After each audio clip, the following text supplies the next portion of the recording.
السلام عليكم ورحمة الله وبركاته.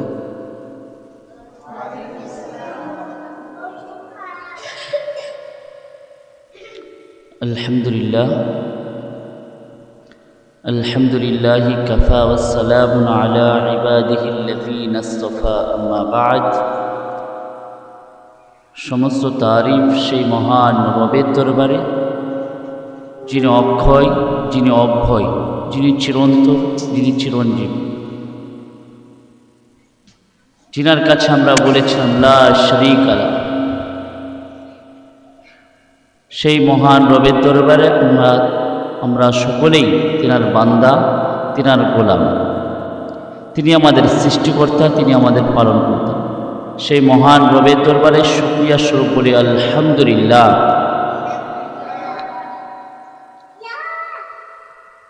তারপরে যিনি আমাদের আদর্শবান একমাত্র নেতা, যে ব্যক্তির আমরা উম্মত হতে পেরেছি, সারা পৃথিবীর মানুষ যে ব্যক্তিকে ফলো করে, যার আদর্শে আমরা আদর্শিত, যে ব্যক্তির উম্মত হতে পেরেছি, যে ব্যক্তির উম্মত হওয়ার জন্য হযরত আদম থেকে নিয়ে হযরত ঈসা আলাইহিস সালাম পর্যন্ত প্রতিটি নবী দোয়া করেছেন এই শেষ নবীর উম্মত হওয়ার জন্য। এমন একজন ব্যক্তির আমরা উম্মত হতে পেরেছি, সেই নবীর নামে দুরূদ এবং শান্তির ধারা বর্ষিত আল্লাহুম্মা আমিন। জোরসে বলে আল্লাহুম্মা আমিন। আল্লাহুম্মা সাল্লি আলাইহি আল্লাহুম্মা বারিক।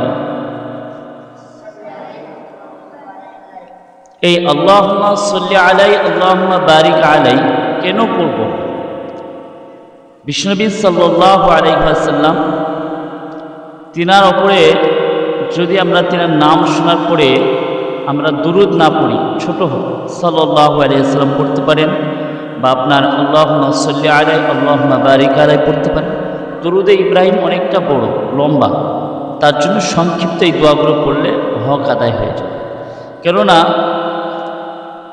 হযরতে জিবরাইল ফেরেশতার মাধ্যমে যে ব্যক্তি রাসূলুল্লাহ সাল্লাল্লাহু আলাইহি সাল্লামের নাম শ্রবণ করল, নাম শুনেছে নিজের কানে, তারপরেও রাসূল সাল্লাল্লাহু আলাইহি সাল্লামের প্রতি দুরূদ পড়ল না, সে ব্যক্তি ধ্বংস হয়ে যাবে। এটা কি আল্লাহর তরফ থেকে ধ্বংস হয়ে যাবে, আল্লাহর লানত বর্ষিত হবে। তাই আমাদের সকলকে কর্তব্য উচিত হচ্ছে, যখনই নবী সাহেবের নাম শুনবো আমরা সাল্লাল্লাহু আলাইহি ওয়াসাল্লাম পড়বো ইনশাআল্লাহ। ইনশাআল্লাহ দেখেন, আল্লাহ সুবহানাহু ওয়া তাআলা আমাদেরকে ইকরা বিসমি রাব্বিকাল্লাযী খলাক পড়ার কথা বলে আছে। যখন বিশ্বনবী সাল্লাল্লাহু আলাইহি ওয়াসাল্লামের প্রতি কোরআনকে অবতীর্ণ করা হয়, সেই মুহূর্তে তিনাকে শিক্ষার কথা বলা হয়েছে। আর এই শিক্ষার আগে কিন্তু আমরা অনেকেই মুখস্থ আছে আমাদের মধ্যে ছাত্র ভাইদের, যে আসর সূরাটি ছোট, কিন্তু এই সূরার যে তাফসীর তরজমা অনেক বড়। আসর, এই মূল্যবান সময়, আসরের কসম কেটেছে, সময়ের কসম। আজকে আমরা প্রতিটা কাজ কর্ম করতে হলে আমাদেরকে সময়ের দিকে লক্ষ্য রাখতে হবে। শিক্ষা অর্জন করতে গেলে যেমন আমাদের গুরুত্বপূর্ণ সময়, এই যে আপনাদের বয়সটা চলছে, এটা হচ্ছে পড়াশোনার জীবন। পড়াশোনাকে আপনাকে, যদি আপনি বড় জায়গায় বড় স্বপ্ন দেখতে চান, ভালো মেধাবী ছাত্র হতে চান, কোরআনের প্রতি পিএইচডি করতে চান, মিজানুর রহমান আজহারি সাহেবের মতন যদি আপনি ডক্টর হতে পারেন, বড় ইসলামিক স্কলার হতে চান, তাহলে আপনাকে এই ছাত্র জীবনের সময়টাকে বেশি প্রাধান্য দেওয়া লাগবে, ঠিক কি না? ঠিক। তাহলে আমাদেরকে লক্ষ্য রাখতে হবে যে ছাত্র জীবনের যে প্রতিটি পদক্ষেপ, প্রতিটি সময়, এই সময়কে যদি আমরা সঠিক কাজে না ব্যবহার করি, তাহলে কিন্তু আমরা বিপদের মধ্যে পড়ে যাব। তো আল্লাহ সুবহানাহু ওয়া তাআলা এই জন্য বলছেন ওয়াল আসর, সময়ের কসম। যে ব্যক্তি সময়কে গুরুত্ব দিল না, যেমন আল্লাহ সুবহানাহু ওয়া তাআলা মুমিনদের জন্য নামাজকে ফরজ করেছে, ইন্নাস সালাতা কানাত আলাল মুমিনিনা কিতাবাম মাওকুতা। তো এখানে নিশ্চয়ই নামাজকে নির্দিষ্ট সময়ে পড়ার কথা বলা হয়েছে। কিসের জন্য আল্লাহ সুবহানাহু ওয়া তাআলা বললেন যে নামাজ এমন একটি বিধান, নামাজ এমন একটি ইবাদত, যে জিনিসটাকে যদি নির্দিষ্ট সময় টাইম মতো না পড়া হয় তাহলে সেটা স্বয়ংসম্পূর্ণ হবে না।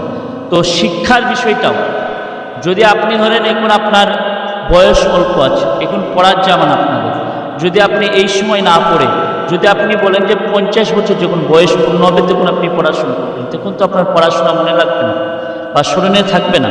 থাকবে কি? থাকবে না।